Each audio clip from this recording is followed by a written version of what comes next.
네, 반갑습니다, 여러분. 날씨 정말 덥습니다. 여러분 건강 잘 챙기시고 물도 많이 드시고, 네, 또 이 온열 질환에 걸리지 않도록 각별히 또 건강에 유의를 하셨으면 좋겠습니다. 자, 오늘은 마이애미와 LA 레이커스 그리고 앤드루 위긴스와 루이 하치무라 이야기를 한번 해볼까 합니다.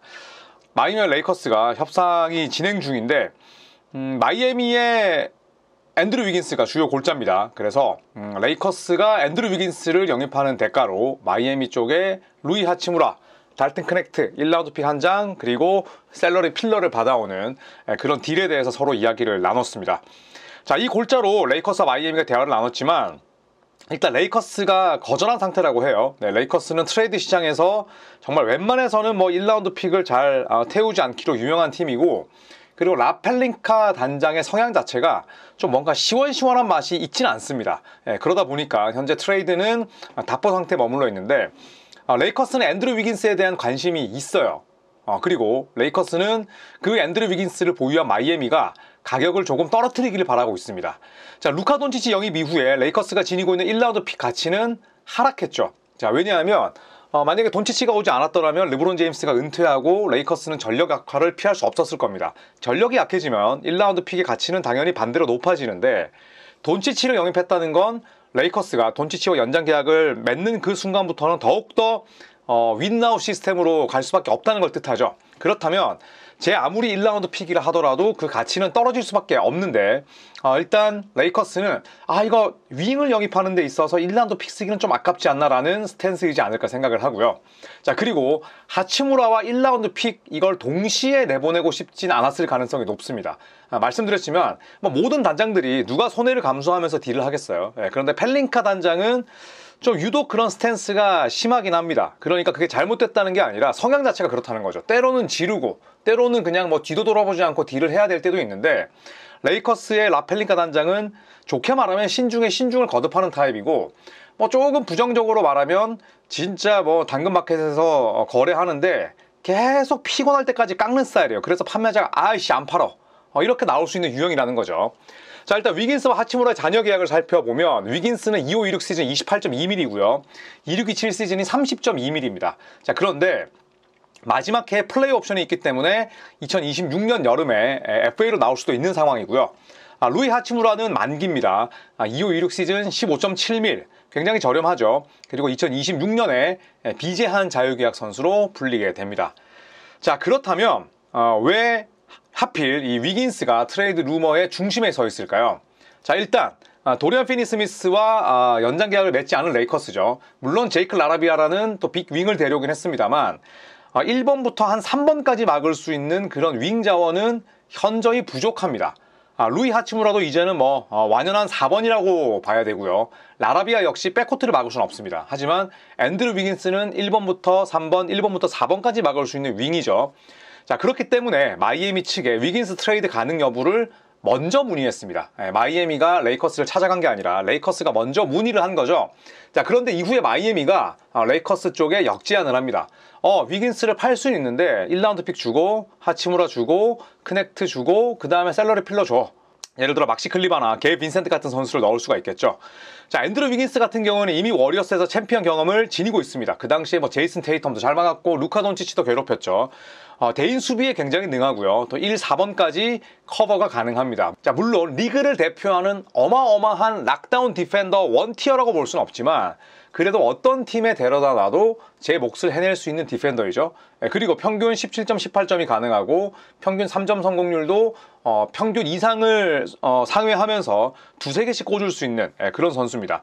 폭발력은 떨어집니다. 뭐 한 경기에 30점 이상 넣는 경우는 많지 않아요. 하지만 상대적으로 저점도 높습니다.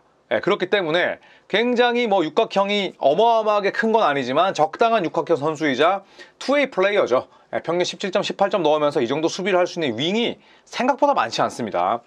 자, 지난 2022년에 위긴스는 골든스테이트 워리어스와 친화적인 계약을 맺었습니다. 당시 4년 109mm 연장 계약을 맺었으니까 연평균 뭐 한 26mm 정도 되는 거죠. 그리고 마지막 해에 플레이 옵션, 이 플레이 옵션은 2026-27 시즌을 앞두고 행사 여부를 결정하면 되고요. 기량에 비해서 상당히 합리적인 금액을 받았다, 합리적인 금액에 사인했다라는 평이 중론이었습니다. 자, 그런데 왜 마이애미는 위긴스를 내보내라고 할까요? 일단 2026년 FA 시장을 노리고 있습니다. 자, 위긴스가 물론 FA로 걸어 나갈 수 있죠. 옵트 아웃하고 또 FA가 된다면 마이애미가 뭐 상황에 따라서 잡지 않을 수도 있지만 또 마지막 해의 플레이 옵션 자체가 30.2mm이기 때문에 이걸 또 실행할 수도 있습니다. 그런데 마이애미는 2026년에 캡을 비우기를 원하기 때문에 플레이 옵션을 지는 게 아니라 그냥 만기 계약으로 바꾸길 원하는 상황이에요. 그런데 아까도 말씀드렸듯이 하치무라는 다음 시즌 플레이 옵션이나 팀 옵션 없이 그냥 FA로 풀립니다. 그래서 이 위긴스를 만기 계약으로 바꾸길 원하는 상황이고, 다만 마이애미는 위긴스를 매물로 말씀드렸지만 높은 가격대를 요구하고 있습니다. 자, 돌고 돌아서 르브론과 만나는 운명일 수도 있습니다. 르브론 제임스가 클리블랜드로 복귀하기 전에, 마이애미에서 뛰다가 클리블랜드로 가기 전에 클리블랜드는 그해 드래프트 1순위 지명권으로 앤드루 위긴스를 뽑습니다. 자, 그런데 르브론 제임스가 케빈 러브와 또 사전에 접촉을 했었고, 러브를 또 데려오기 위해서 결국 위긴스는 러브를 데려오는 매물로 드래프트 되자마자 팔려나갑니다.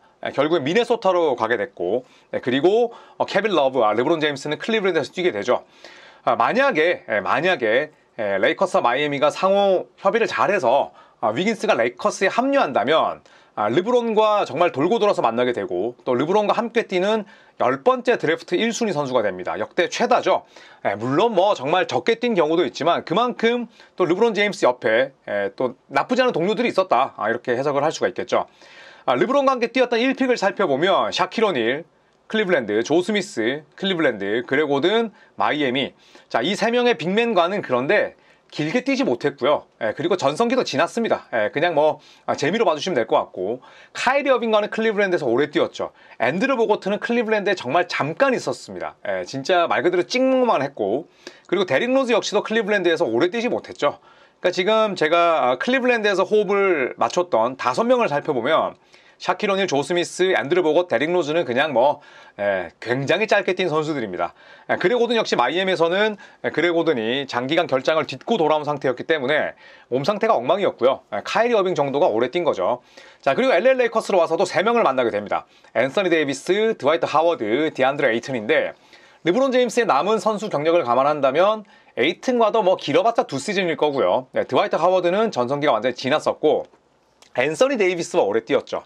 정리하자면 여태껏 르브론과 함께 뛰었던 1순위 지명자들 9명 가운데 실질적으로 르브론 제임스와 호흡을 맞춘 선수는 2명이다. 카이리 어빙과 앤서니 데이비스고, 나머지는 그냥 재미로 봐주시면 되는 인물들이다. 이렇게 정리할 수 있겠습니다. 자, 그렇다면 뭐 제가 레이커스 라펠링카 단장의 성향, 트레이드 과정에서 나오는 그런 스탠스들을 한번 말씀을 드렸었는데, 마이애미는 어떨까요? 마이애미도 변죽을 울리는데 일가견이 있습니다.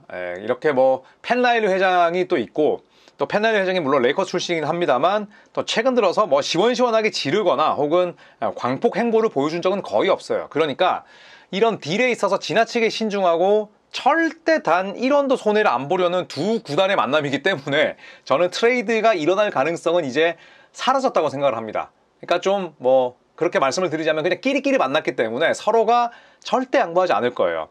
자, 하지만 마이애미 입장을 한번 정리를 해봐야겠죠. 일단 마이애미는 위긴스와 테리 로지어를 트레이드하고 싶어합니다. 테리 로지어는 뭐 현재 최악의 가성비에 그쳐있는 선수고, 위긴스도 내보낼 수 있다는 입장인데, 마이애미의 현재 자세는 로지어는 저렴하게 딜이 가능하다. 당연하죠. 시장에서 로지어를 위한 마켓이 형성되어 있지 않기 때문인데, 위긴스의 경우에는 NFS는 아니다. Not for sale. 그러니까 절대 우리가 팔 수 없는 선수는 아니지만, 만약에 니네가 영입하고자 한다면 굉장히 비싼 대가가 필요할 것이다. 지금 이런 스탠스입니다. 가장 큰 이유는 위긴스가 뭐 저렴한 금액에 묶여있기도 하지만 또 마이애미 기존 선수들과도 호흡이 좋기 때문이고요. LA 클리퍼스 워리어스가 또 다른 후보지로 거론되기도 했습니다. 자, 하지만 LA 클리퍼스는 지금 브래들리 빌을 거의 영입한 상태고, 골든스테이트 워리어스는 위긴스를 영입하기 위해서 더 많은 선수들을 내보내야 돼요. 그리고 또 마이애미 로스터는 거의 완성이 됐습니다. 골든스테이트 워리어스가 위긴스를 영입하기 위해서 더 많은 선수를 내보낸다면 마이애미는 또 그 선수들을 받아들여야 되잖아요. 그런데 이게 로스터가 결국 포화 상태인데 굳이 그럴 필요가 있겠냐라는 거죠. 자, 그래서 워리어스행 확률은 낮은 상황인데, 그래도 워리어스행 시나리오가 없는 건 아닙니다. 형식은 사인 앤 트레이드가 돼야 되고, 그리고 역시나 주요 핵심 선수는 조나단 쿠민가가 들어가야죠. 골자는 이렇습니다. 마이애미가 쿠민가를 받는데, 쿠민가가 앤드류 위긴스와 1대1로 트레이드 될 수는 없어요. 왜냐하면 쿠민가의 연봉 자체가 사인 앤 트레이드이기 때문에 예를 들어서 뭐 25밀의 계약을 맺는다면 BYC라는 룰을 통해서 실제로 잡히는 금액은 그 절반밖에 안 됩니다. 12.5밀밖에 안 돼요. 설령 쿠민가가 원하는 30밀의 계약을 한다고 하더라도 셀러리 계산은 절반 15밀로 됩니다. 그렇기 때문에 앤드류 위긴스의 저 28밀에 매칭을 하기 위해서는 더 많은 선수들이 필요하다는 거죠. 그 말인즉슨 워리어스에서 버디 힐드나 모제스 무디에다가 또 다른 선수까지 필요하다는 겁니다. 그렇기 때문에 마이애미는 이미 로스터를 거의 완성한 상태에서 더 많은 선수를 받아올 이유가 없는 것이고, 워리어스는 위긴스를 데려온다고 하더라도 또 나머지 로스터를 거의 미니멈이나 투웨이로 채워야 되기 때문에 별로 의미가 없다는 거죠. 그래서 마이애미와 골든스테이트 워리어스가 딜을 만들어낼 가능성은 높지 않다, 이렇게 보시면 될 것 같습니다. 자, 마이애미는 타일러 히로, 뱀 아데바요의 팀이죠. 그리고 이 두 명과 함께 뛰는 조각으로 위긴스를 높이 평가합니다. 다만 만기 계약을 2026년에 끝나는 선수를 데려오고 싶은 마음이 있고, 그리고 위긴스가 시장에서 인기가 많기 때문에 지금 이러한 상황들을 좀 레버리지로 활용을 하는 거죠. 또 레이커스가 때마침 먼저 위긴스에 대한 문의까지 했기 때문에 현재 크넥트, 하치무라 1라운드 픽 다 내놔라, 지금 이렇게 이야기를 하고 있는 겁니다. 자, 그래서 위긴스를 높이 평가하고 있고 로스터를 이대로 유지해도 상관없다는 입장이기 때문에 마이애미는 소위 말해서 그냥 배짱 장사할 수 있는 거고, 레이커스는 1라운드 픽, 돈치치 때문에 하락했지만 가치가 그래도 1라운드 픽을 윙에 쓰긴 싫은데 빅맨도 아니고, 또 하나 하치무라 큰 폭으로 성장했는데 다음 시즌 만기긴 하지만 그래도 루이 하치무라가 4번으로 좋은 활약 펼치고 있고 수비 지표도 좋아졌고 그리고 꾸준함도 생겼는데, 그리고 그 전에 구단 수뇌부가 좋아했던 인물인데 하치무라 안 돼. 또 달튼 크넥트도 마찬가지죠. 달튼 크넥트 우리가 생각했을 때 사실상 1라운드 픽이나 다름없는데, 물론 우리가 플레이오프에서 쓰지 않긴 했지만 그래도 크넥트까지 주는 건 갖가지 이 LA 레이커스는 복잡한 생각 때문에 저는 이 딜은 일어나지 않을 가능성이 높다라고 생각을 합니다. 만약에 제가 레이커스 팬이라면 저는 이 딜이 일어나야 된다고 생각을 해요. 루카 돈치치와 오스틴 리브스의 약점을 메워줄 수 있고, 동시에 르브론 제임스가 있긴 합니다만 언제든지 3옵션 역할은 충분히 제 몫을 해낼 수 있는 선수입니다. 거기에다가 3점이 고장나지도 않았고, 그리고 자유투도 골든스테이트에서 저점을 찍었지만 어느 정도 안정세를 찾았기 때문에 이런 선수가 많지 않다는 거죠. 그리고 위긴스 같은 선수를 영입했을 때 그 팀의 백코트 수비를 봐야 됩니다.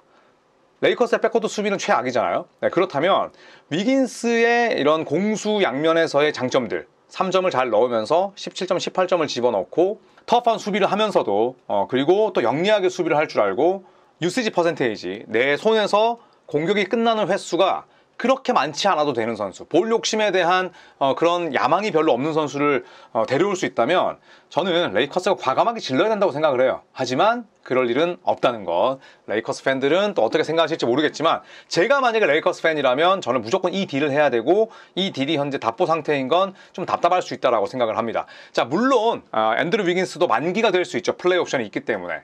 그런데 위긴스 입장에서도 루카 돈치치와의 나이 차이도 생각보다 그렇게 나진 않습니다. 4살이니까.